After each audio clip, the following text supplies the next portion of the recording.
Olá, que alegria poder compartilhar com você mais um momento devocional aqui na nossa leitura, né? A leitura guiada pela Bíblia 365 da Mundo Cristão, que é a ferramenta que nós temos usado para nos dirigir nesse momento devocional. Eu geralmente faço de manhã esse devocional, acordo, falo para você bom dia, já tomamos café juntos aqui algumas vezes, né? E eu falei que não prometi nada, mas estou tentando fazer todo dia, então hoje eu estou numa estratégia nova. Esse aqui é o vídeo do dia 6, mas hoje é dia 5 ainda, e eu estou tentando organizar os horários, né?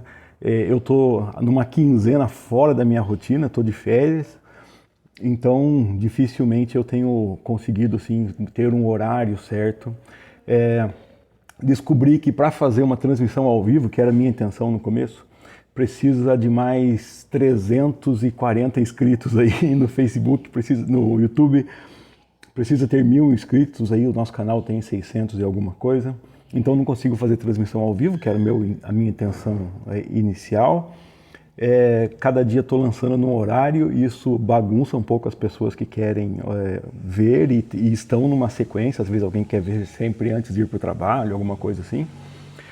Se bem que eu sugiro que você só assista meu vídeo depois de ter lido, né, o texto, e de repente pode ser que o vídeo faça você voltar ao texto. Né?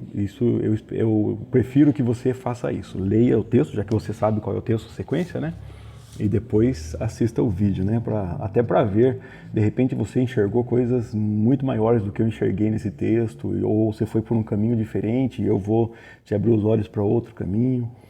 Então, por causa dessa questão do horário, eu resolvi gravar agora para eu programar para amanhã cedo. Então, estou gravando hoje o vídeo que eu vou programar e você vai ver amanhã de manhã. E amanhã de manhã eu pretendo gravar, eu pretendo fazer os meus devocionais sempre pela manhã e aí eu vou gravar e ponho no outro dia. Então estarei um dia na sua frente na leitura, né? Para poder ter essa programação aí, essa organização de você ter os vídeos logo pela manhã lançados pelo YouTube. Se você não está recebendo de repente esse vídeo porque alguém te passa, né? Então, como é que faz para receber? Se inscreve no canal lá, ativa as notificações, ou se por acaso o YouTube não te avisar, procura o canal Caminho Bíblico de manhã, que vai ter um vídeo novo lá. Essa é a programação, né? Eu espero que eu consiga manter a programação do ano, né? Todos os dias, pelo menos uma reflexão desses textos aqui. Você que já tem acompanhado sabe que essa Bíblia 365 tem 4 textos, né? Nós estamos lendo um texto de Gênesis, depois tem um texto de Mateus, depois o Salmo, depois o Provérbio. E pelo menos em um desses textos, né, eu escolho um desses textos pelo menos para fazer aqui a gravação e o comentário com você. Então vamos lá?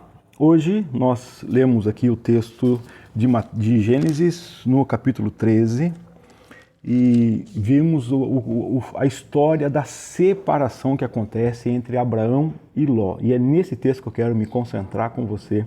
É uma história interessante, é uma história longa, né?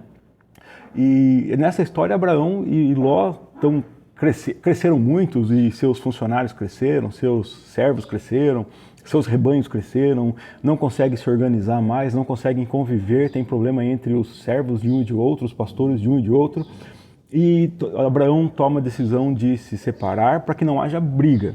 E ainda dá vantagem para Ló. Fala, Ló, escolha o terreno. Se você for para a direita, eu vou para a esquerda. Se você escolher a esquerda, eu vou para a direita, para que não tenha briga. Abraão arca com o prejuízo em nome da paz. É isso que ele faz. E não tem problema se tiver prejuízo. Não tem problema se ficar com as piores terras. Em nome da paz, ele arca com o prejuízo. Abraão e Ló têm um pacto, têm uma aliança parentesco, né? Então eles são parentes. Ló é sobrinho de Abraão, mas eles se separam. Ló vai para a região que é a cidade conhecida de Sodoma e Gomorra, e a história nos conta aqui que lá ele teve uma guerra 4 reis se juntaram contra os 5 reis lá de Sodoma e Gomorra. Deixa eu ver aqui. Isso, os 5 são de Sodoma e os 4 são da Babilônia. Eu marquei aqui lendo e marcando. Interessante você ir marcando essas coisas, né? Fala 4 contra 5, voltei a leitura para ler. E esses reis fazem então um grupo, né? E atacam os reis de Babilônia, de Sodoma e Gomorra, onde está o sobrinho de Ló. Eles tomam todas as coisas e levam embora, e levam Ló prisioneiro. Um dos escravos de Ló escapa e volta a contar para Abraão. Eu geralmente não conto para você a história que você já leu, né? A história que está aqui, mas por que eu estou falando toda essa história hoje?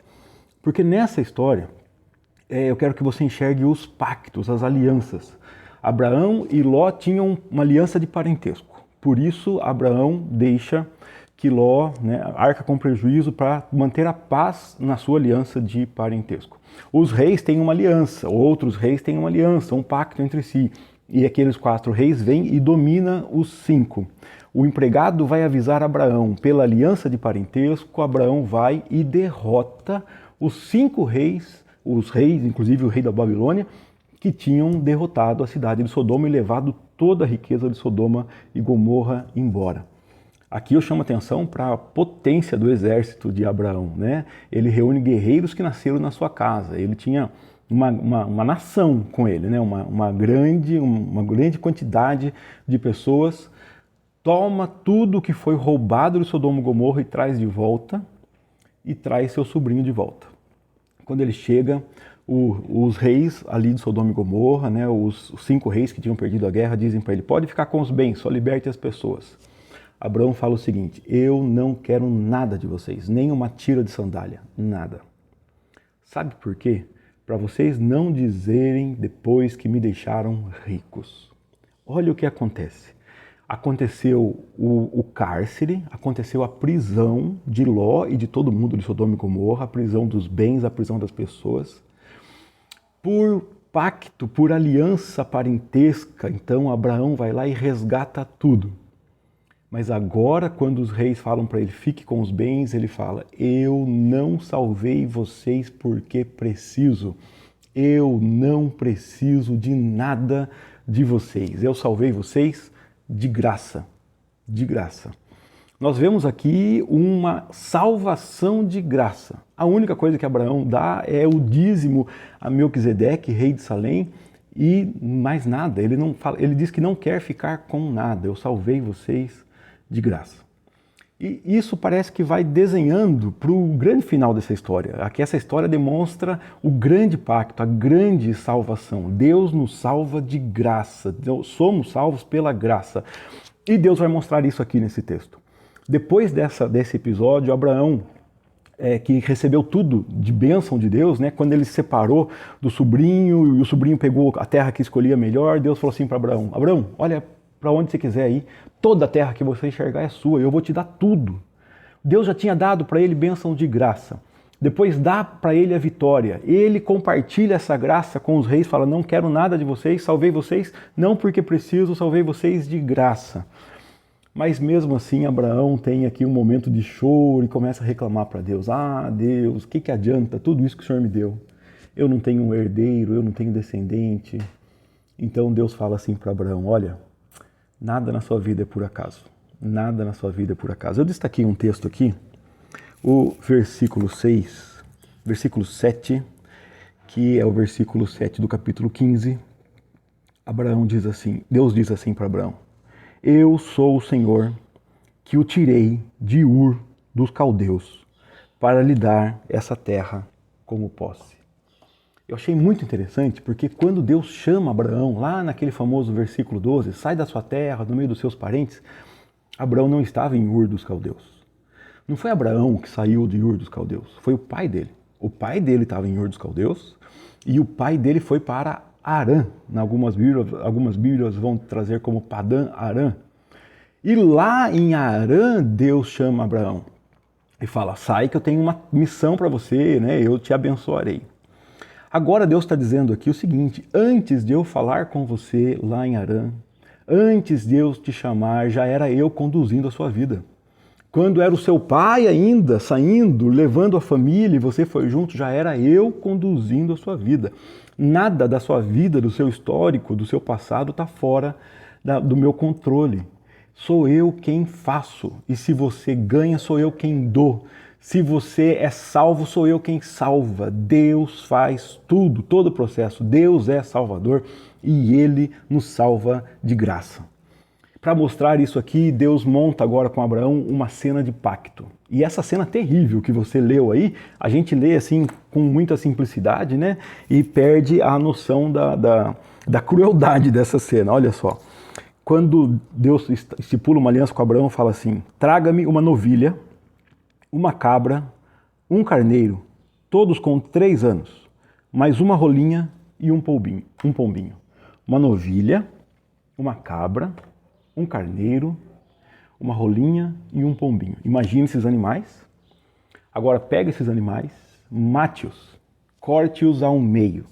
Se você já viveu no sítio, sabe o trabalho que dá esse negócio aí. Mexer com sangue, com barrigada, com vísceras, separação, corte. Imagine que cena terrível. Pega um caminho, monta um caminho assim, ó, novilha, metade para cá, metade para lá. Uma cabra, metade para cá, metade para lá. Um carneiro, metade para cá, metade para lá. Uma pombinha e uma rolinha, todos partidos ao meio. E no meio tem um caminho. Isso é um caminho de morte. E isso é um sinal para se construir um pacto. É como alguém fazer um acordo com outra pessoa, falando: olha o cenário onde fazemos o acordo. Quem quebrar o acordo é digno de morte. Então Deus faz um acordo com Abraão, um pacto, uma aliança. Só que na hora de fazer o acordo, de fazer o pacto, Abraão estava lá cansado porque os animais queriam comer aquelas carnes que ele tinha deixado exposto ali naquele caminho e ele ficava enxotando as aves e ele dormiu. De repente vem uma tocha de fogo do céu e quem passa pelo caminho, quem faz o pacto sozinho é Deus. Deus faz sozinho o pacto entre Abraão e Deus. Deus faz sozinho o pacto entre ele e a humanidade. Porque quem sustenta esse pacto é ele, não é Abraão. Abraão é falho, tinha acabado de mostrar sua falha aqui, sua fraqueza, né, sua dúvida. E Deus é fiel, Deus é perfeito. Deus salva, não porque Abraão fez um pacto e manteve fiel, não. Abraão simplesmente acreditou em Deus e a fé dele foi o que foi imputado a ele como justiça. Abraão recebe a bênção de ter aqui um final declarado: olha, você vai viver em paz, você vai morrer em paz, em idade avançada, lá no versículo 14. E é dito que vai acontecer com a família dele. Olha o versículo 18. Então o Senhor fez uma aliança com Abraão naquele dia e disse: darei esta terra aos seus descendentes. Desde a fronteira do Egito até o grande Eufrates, a terra que hoje é ocupada pelos queneus, querezeus, cadmoneus, hititas, ferezeus, refaíns, amorreus, cananeus, gigarzeus e jebuseus. Deus fez uma aliança com Abraão. Quem é que paga o preço? Deus. Quem é que faz a promessa? Deus. Quem sustenta a aliança? Deus. Será que isso te lembra alguma história? Eu sou salvo e você é salvo por um pacto também, por uma aliança. Teve um caminho de morte. Não foi esse aqui de 3 animais, não. Foi o caminho da cruz. O caminho da cruz me salva e te salva. A cruz me salva e te salva. E você trilhou esse caminho? Eu trilhei esse caminho? Não. Deus trilhou sozinho. O Deus Filho trilhou o caminho da cruz, trilhou o caminho da morte e ofereceu uma salvação de graça para mim e para você. Não nos custa nada. Ele não fez porque precisava. Ele não fez porque queria que pagássemos alguma coisa. Ele não precisa de nós, ele não precisa de nada, de nenhum um fio de sandália nosso. Ele não quer nada. Agora, se você entende o que ele fez por você, a salvação que ele te dá, você dá para ele tudo. Não apenas o que você tem, mas quem você é. Você se entrega. Porque nada que temos ou somos vale a pena sem ele. O Senhor nos salva de graça. Ele trilhou o caminho da morte de graça. Ele sustenta o pacto e por isso eu e você somos salvos. Somos salvos por Cristo, pela cruz. Somos salvos de graça. Graças a Deus pela salvação. Hoje a minha oração aqui foi de gratidão. Senhor, obrigado pela salvação. Obrigado porque o Senhor me salva. Obrigado porque é de graça. Obrigado porque não depende de mim. Porque se a salvação dependesse da minha obediência, eu não conseguiria. Obrigado porque apesar de não depender de mim e da minha obediência, o Senhor me transforma e me torna cada dia mais obediente por sua graça. Cada dia mais parecido com Jesus, embora eu ainda esteja muito longe, mas pela graça. Obrigado, Deus, pela graça. Faça a sua oração. Agradeça a Deus pela sua salvação. Agradeça porque Jesus pagou o preço. Agradeça porque foi de graça. Agradeça. Que eu tenho certeza que você terá um agradável momento de reflexão ao falar com Deus hoje, agradecendo Ele pela salvação. Um emocionante momento de transformação, porque não de conversão dos nossos maus caminhos. Quando olhamos para a cruz e lembramos que Ele trilhou o caminho que era meu, que era seu, nos pôs para dormir e trilhou o caminho sozinho, nos salvou de graça. Graças a Deus que Ele nos salva, que Ele nos dá tudo o que precisamos. Graças a Deus pela salvação. Eu acho que se eu não der final nesse vídeo aqui, eu não paro de falar sobre isso. E dá para falar o dia inteiro agradecendo, porque o Senhor me salvou, porque o Senhor te salvou. Agradeça a Deus. Meus queridos, que bênção ler com você. Que bênção, que privilégio ler a Bíblia, ter esse compromisso, né, e manter fielmente. Algumas pessoas me perguntaram sobre a Bíblia, sobre essa Bíblia e tal. Eu recomendo a aquisição, tenho falado para você. E agora, além de recomendar, eu estou colocando nos vídeos, no de ontem tem, no de hoje também, um link para você comprar lá na Amazon. O preço que eu vi ontem, né? Hoje para mim, mas para você ontem, na Amazon tá melhor do que eu paguei. Eu paguei em torno de 70 e alguns reais aqui nessa Bíblia, e eu vi hoje na Amazon tava menos de 50. Então sugiro que você aproveite esse valor aí, mas o link tá lá, tá bom? Deus abençoe sua vida. Até amanhã, se Deus quiser.